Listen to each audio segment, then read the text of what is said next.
Chuck Morse, the Morse Force. Thanks for joining me, everyone, Monday through Friday, 12 noon. You're welcome to join the program. 617-396-4830 is the number. 617-396-4830. And I am taking calls live here.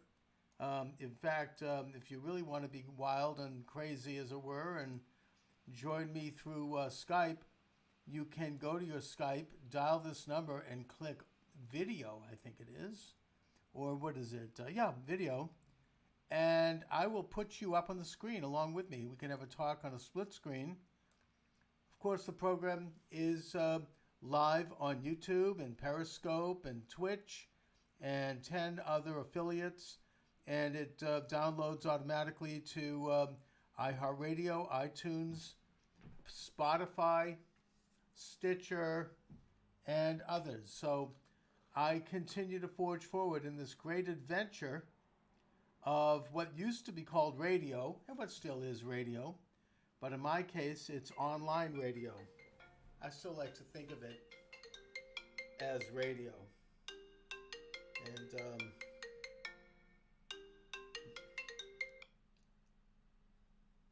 anyway, again, you're welcome to join me at 617-396-4830, 617-396-4830.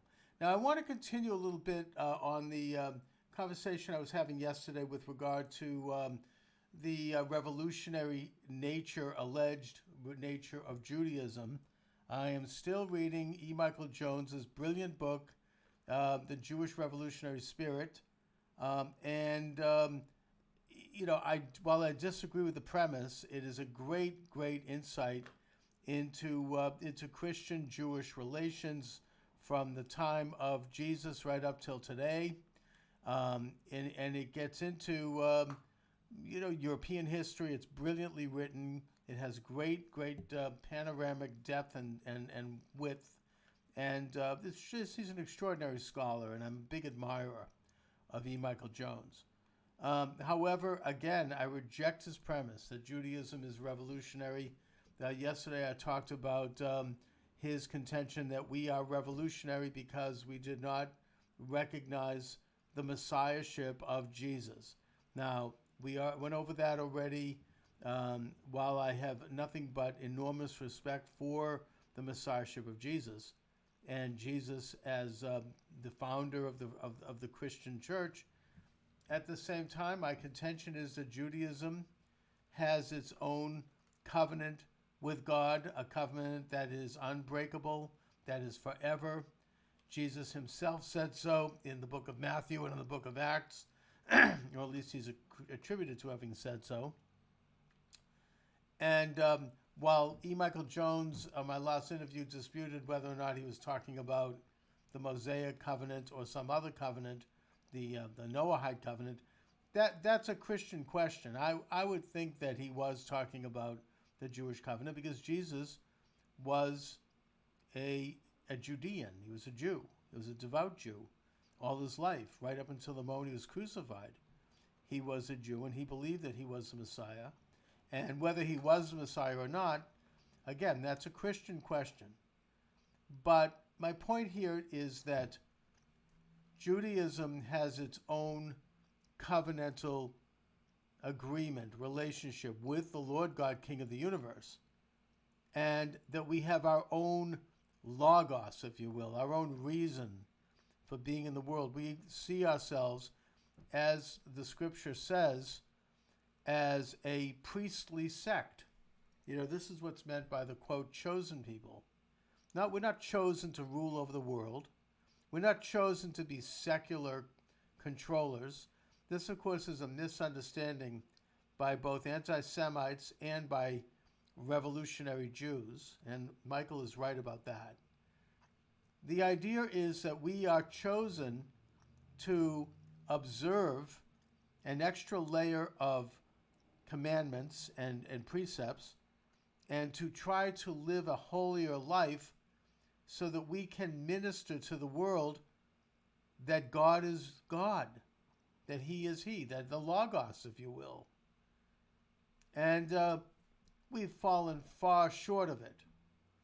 And I would argue that we've been infiltrated, starting in the 16th century, or 17th century actually, with the false messiah Shabtai Zvi, who perverted Judaism in a way that has been very, very damaging. And Judaism has never fully recovered from that. In fact, I think we've been, as of today, very seriously damaged by that evil and, frankly, that satanic ministry. We were taken in by it. And since then, of course, Jews have been attracted to the messianic revolutionary ideas that have been floating out there. But it's not because those ideas are Jewish. It's not because Judaism invented those ideas. And when I say those ideas, I specifically mean the communist movement. But it's because those ideas resonate with a corrupted side of the Jew, not Judaism. And that side is an impatience to transform the world. We don't want to wait for the Messiah. We don't want to recognize our limitations as human beings, that we're not gods, we're created in the image of God. Instead, we want to grab the golden ring and declare ourselves and our peoples as the Messiah in replacement of the Messiah. And my contention is that this idea is not unique to Judaism. It is not inherent in Judaism. It is an idea that goes, I look at Whittaker Chambers' book, Witness, which is one of the best books I've ever read, where Chambers refers to communism as the world's second oldest religion. That communism was the promise of the serpent in the Garden of Eden. And the serpent, to many commentators, represents Satan, and I think accurately, I think that's a reasonable assumption.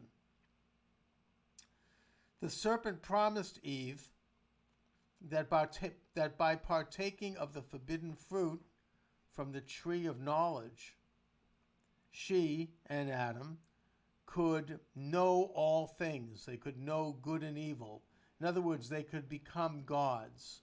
They could replace God in heaven. They could overthrow God, really, is what it comes down to.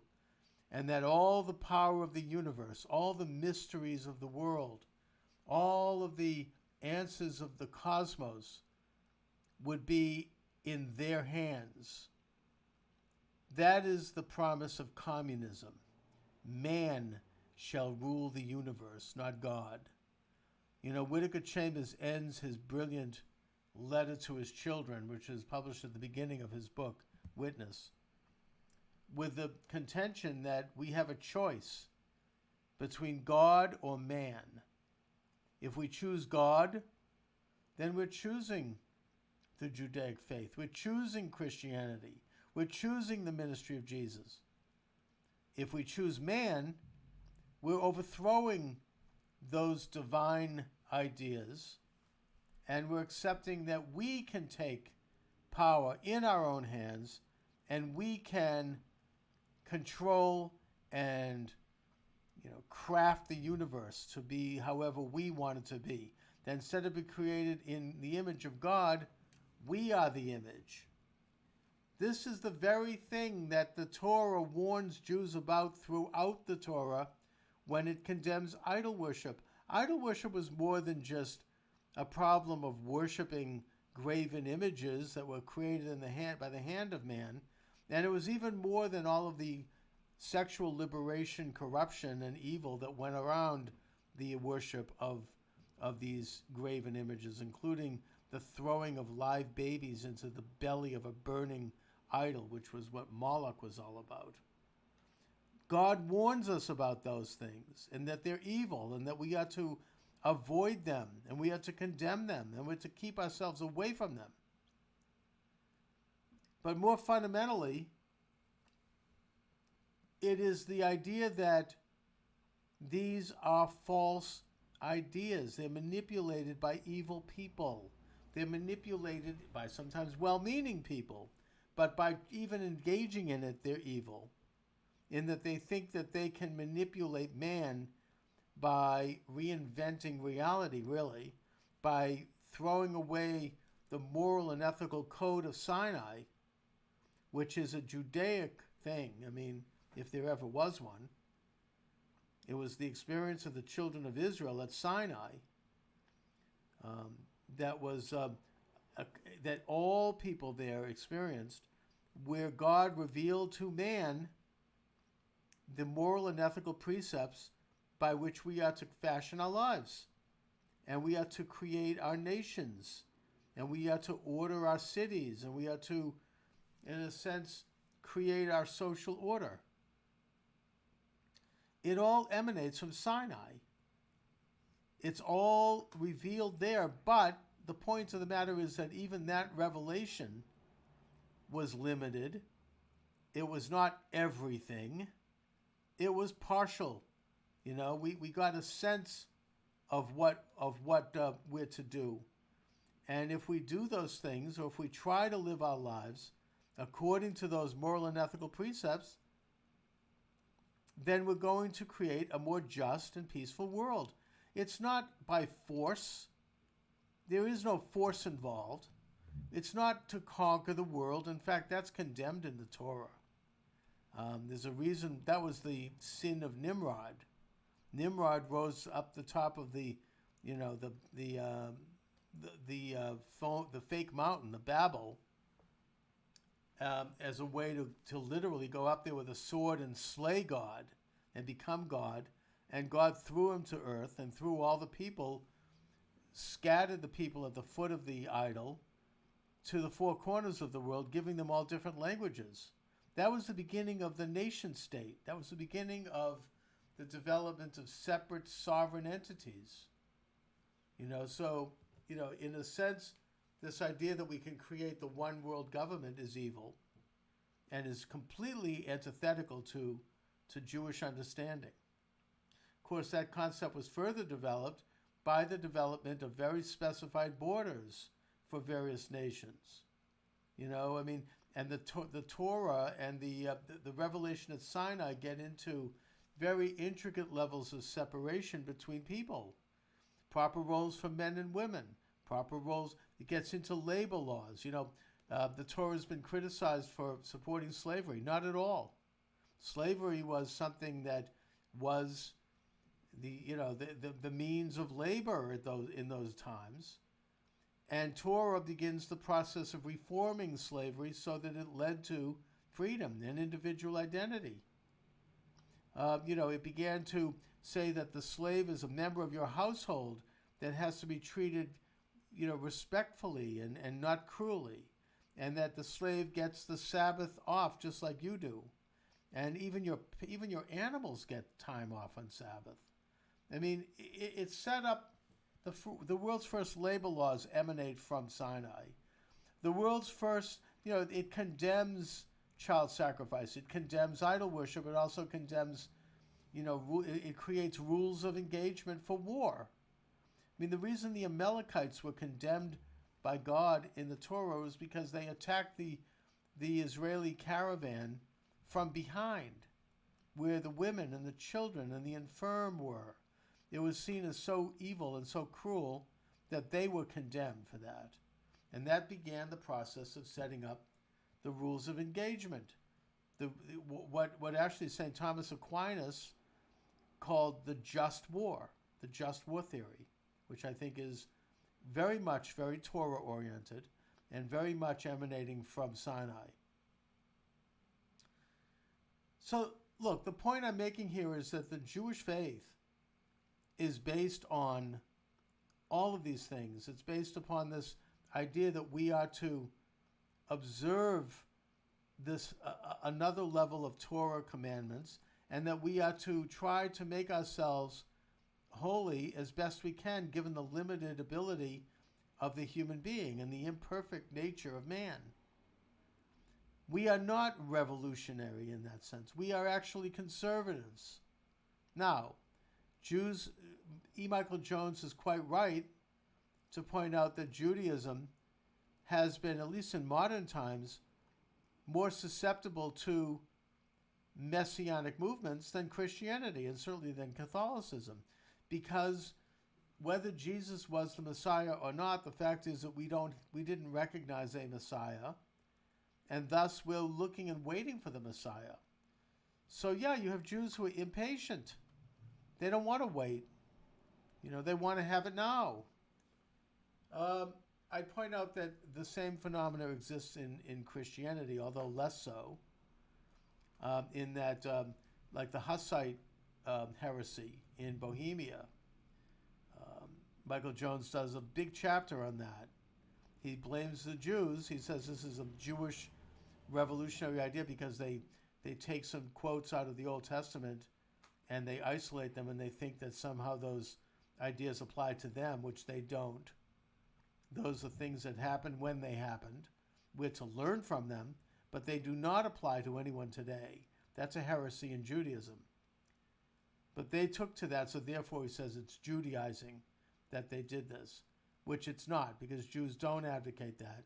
And if any even rudimentary understanding of the Torah tells you that that's not the way it goes. I mean, there are no more Amalekites today. There are no more, of the cursed tribes. That happened at one time in history, and that was only those people at that place at the command of God. What we're to learn from that? We're to learn that these tribes were so evil, and they had become so depraved, and they had fallen away so far from civilized society that they were beyond saving. And even then, God saves an evil tribe that repents in the book of Jonah, when the people of Nineveh repent after Jonah preaches to them, and they are saved when in fact they'd been cursed. That didn't happen for Sodom and Gomorrah because there wasn't a single righteous person in those cities. They were so corrupted, so evil, so utterly devoid of moral standards that there was a very good likelihood at that time, at least we can assume, that they would have transferred that evil and infected all of mankind, as happened before the flood.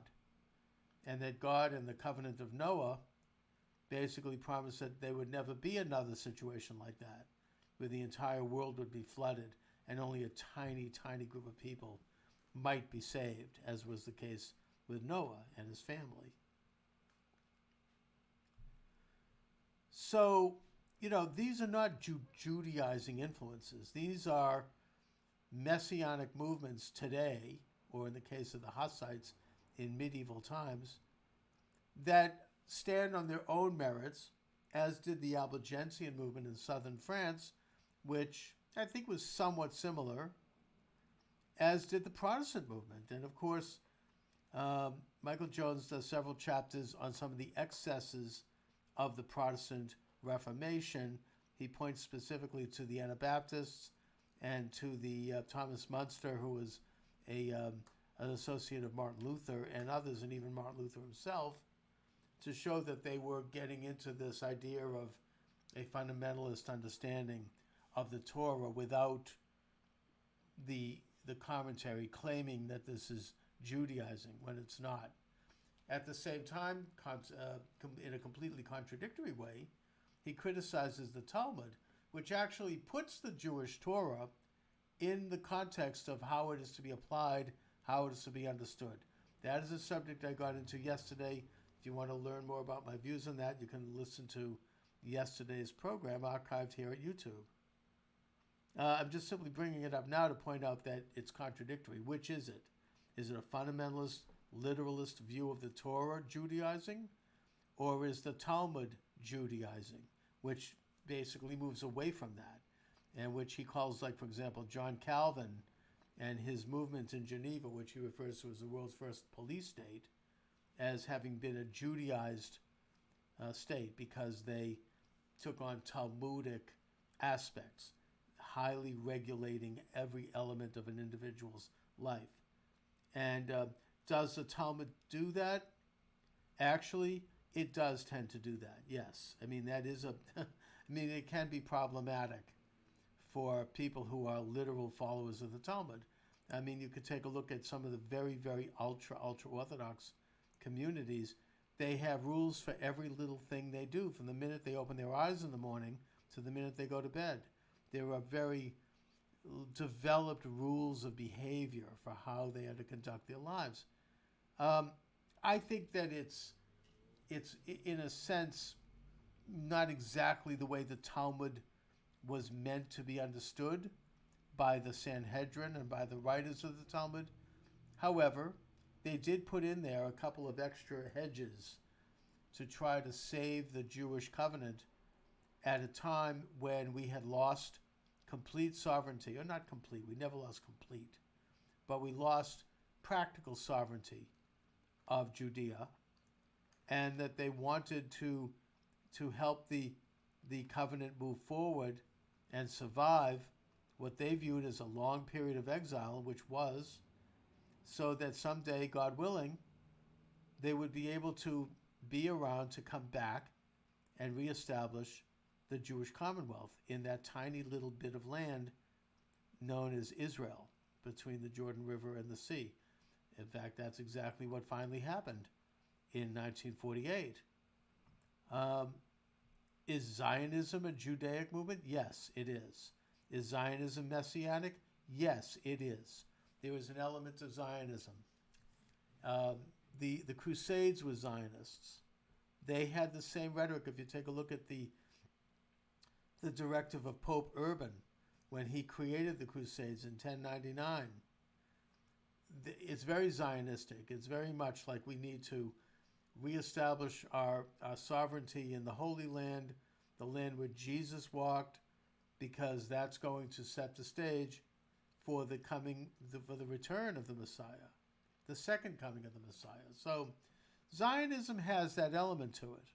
I don't see that as a problem. In fact, I see that as a good thing. I think that has a lot to do with why there are such enemies of Israel too, by the way. When I say that, I don't just mean Islamic enemies. I mean enemies on the left and, frankly, on the far right, and particularly Jewish left. You know, because they're upset about this idea of the Messiah. They're reacting to it. They want to snuff it out. But is Judaism responsible for communism? You know, Michael Jones does a great deal to de-emphasize the influence of the Illuminati of Adam Weishaupt. He says that Abbe Baruel, who wrote a definitive book about the Illuminati and who republished the documents that was seized in 1783, I think it was, by the Bavarian authorities, that were the secret protocols of the Illuminati, and that he then transmuted that to causing the French Revolution.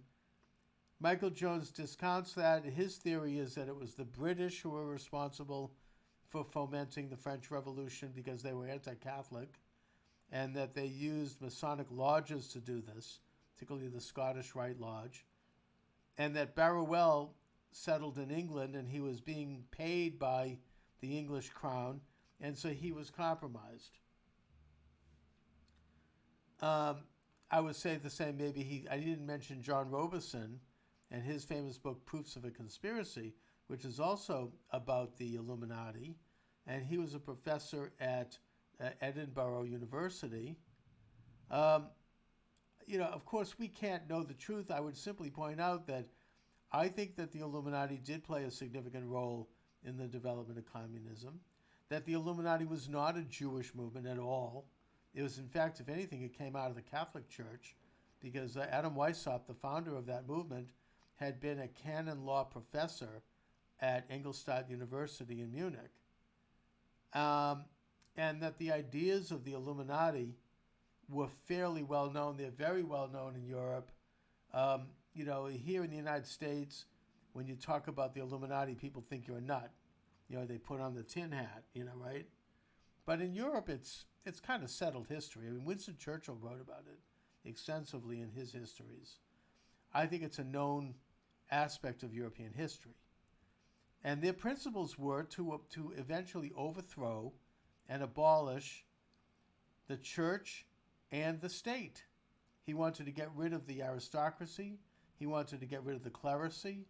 He wanted to destroy, in other words, he wanted to destroy the social structure of civilization and replace it with this sort of fuzzy, collectivist world order where everyone is equal and where we're all part of one gigantic international ant colony. In other words, this is his utopian vision. This is his messianic vision, which is, obviously it's so evil we can't even imagine a world like that. It's impossible. Anyways, because it's not natural. And that this is what eventually was embraced by the communist movement. Karl Marx was a brilliant writer and thinker. He was employed by this group called the League of the Just, which eventually, when he published the Communist Manifesto in 1848, they became known as the Communist League. Who was the League of the Just? No one knows. It was a secret group. It was a secret society. And, it's reasonable to connect them, perhaps, with the Order of the Illuminati. The Order of the Illuminati was founded in 1776, May 1st. It was exposed by the Bavarian Elector in 1786, something 89, something like that. In the meantime, they had infiltrated continental Masonic lodges, which had been otherwise fairly benign groups. Michael Jones admits clearly that they are not Jewish, even though the Jews were welcomed in there. And that Weishaupt basically, after being exiled from Bavaria, he was sponsored by the Landgravate of Hesse, I believe, where he continued to live until his death in 1825, around then, and continued to publish books. So, it continued, in other words. And it continued right through to the time of Marx, I would think. Whether it did or not literally, who knows? I think it's reasonable to assume it did. There have been some who've speculated that it made its debut in the United States with the formation in the 1840s of a secret society at Yale called Skull and Bones. Now, these groups have been very much, and by the way, Skull and Bones did not let in Jews. I don't think until recent years. These groups held a great deal of influence in what we call the establishment, the Eastern Seaboard establishment in the United States, the establishment in Europe, and they played a role in how things went politically and economically. And they had a lot to do with the establishment of communism. Does that mean that Jews didn't? Yeah, they did too.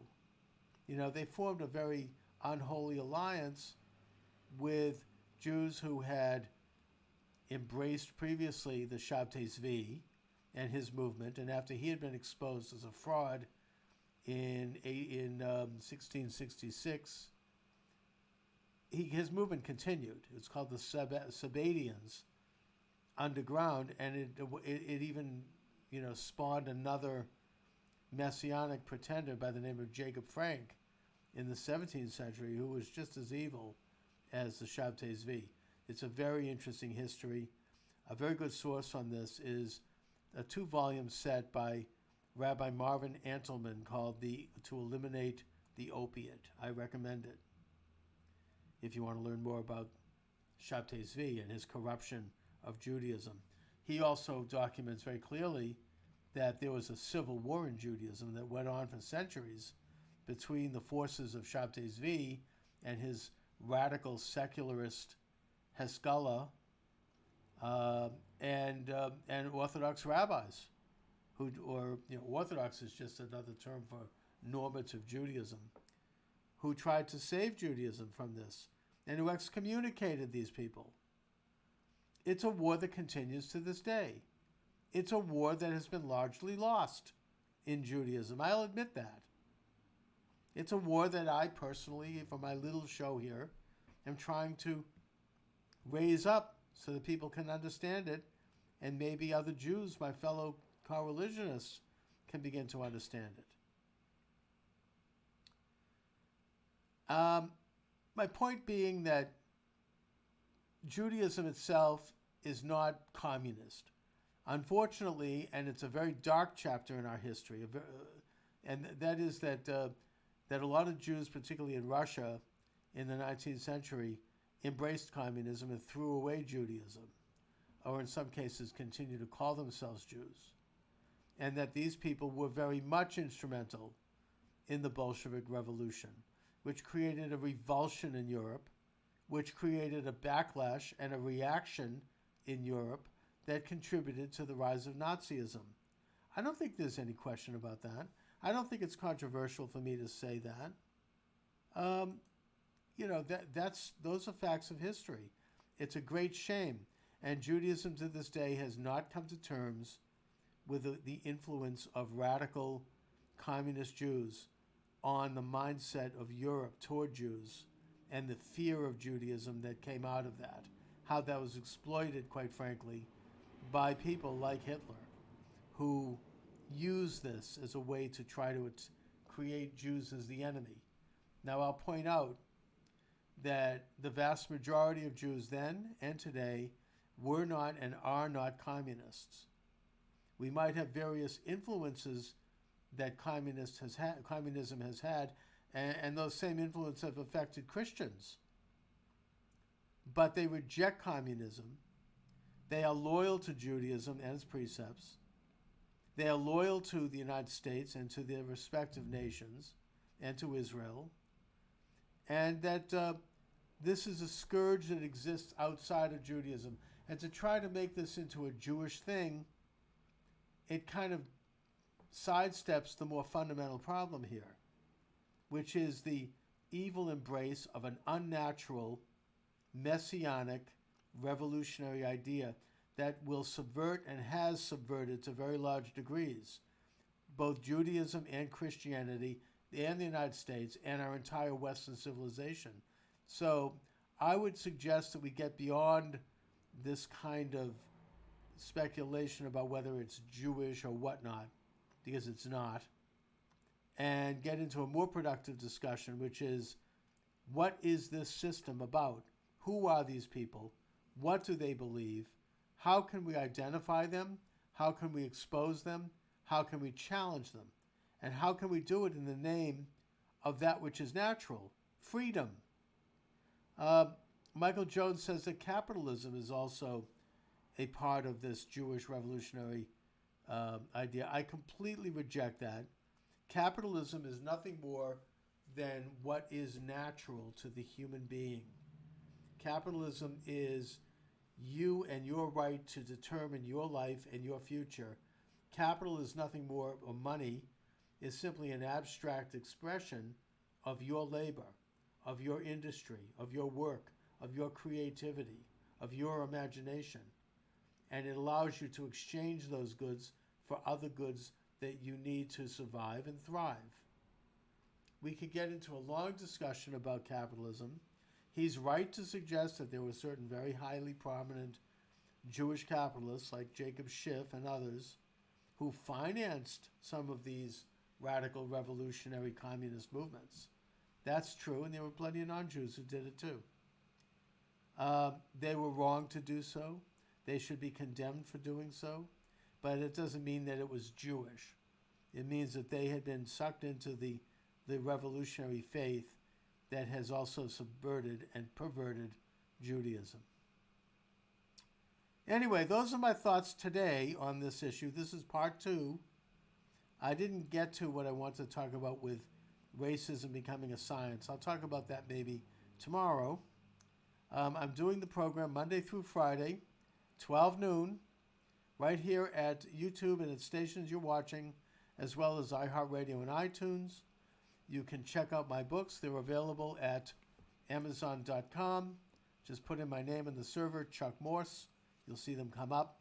And also, I would ask as a favor, if you're watching, to please subscribe to my YouTube channel. It's free. All you need to do is click subscribe. If you decide you don't want to do it, you can unclick it. It's very easy. But if you do so, it'll help me to really build the program and eventually to monetize the program. You know, I'm doing this at no pay. I'm taking time off from my work. I would like at some point to be paid. In order to do that, I have to get to 1,000 subscribers on on YouTube. YouTube just, right now I'm at about, last I checked, I'm at about 550. So, hey, I'm more than halfway there, and I'm hoping to get there as soon as possible. So, please subscribe to my YouTube station, The Morse Force. Just look it up, The Morse Force or Chuck Morse. And I want to thank you for watching this afternoon. Have a great day, everyone, and take care. Goodbye, everybody.